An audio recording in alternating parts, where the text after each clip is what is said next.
shir saxaafadeed si wada jira u qabsadeen qaar ka mid ah waxgaradka dhalinyarada iyo cuqaasha beesha Nuux Cumar ayaa waxa uu ka dhacay magaalada Goljan oo loo yaqaan Inadan. Shirkan ayaa waxa lagaga hadlay ciidamada Soomaaliland ee farsimaha ku leh degmada Yube waxayna waxgaradku ugu baaqeen inay dib ugu laabtaan deegaanadaasi Yube oo ay dib ugu noqdaan farsimahoodii. waxaan nahay magaalada la yiraahdo Halaaftimo ama Goljanno magaalada la baxday oo Inadan ku magac dheerayd oo Halaaftimo hooyadeeda waxaanu isugu nimi mujtamaca goobatan isugu nimi olka halka inoo soo hogtay oo kibirka iyo maaga ciideena ku yimi Yube wax ka qabashadiisa iyo inaynu iska celino baanu soo diyaar garoonay fadaai ciidiisu soo diyaar garoobay baanu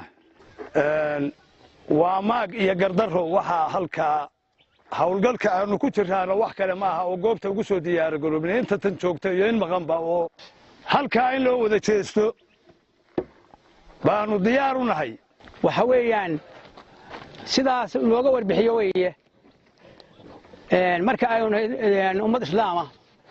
lagu magacaaban yahay waxa diintu inoo amraysaa dulmina inaan la doonin doqonina inaan la qaadan sidaa weeye halkan annagu yani dulmina kaba rabno doqonina ka qaadan mayno marka waxa weeyaan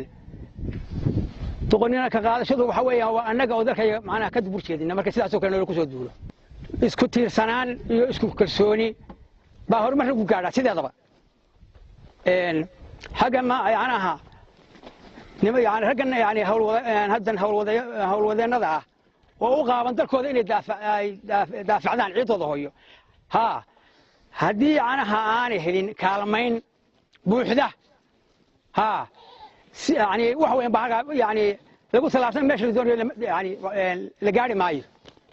الدويرة هي الدويرة وحنا جالسين إياه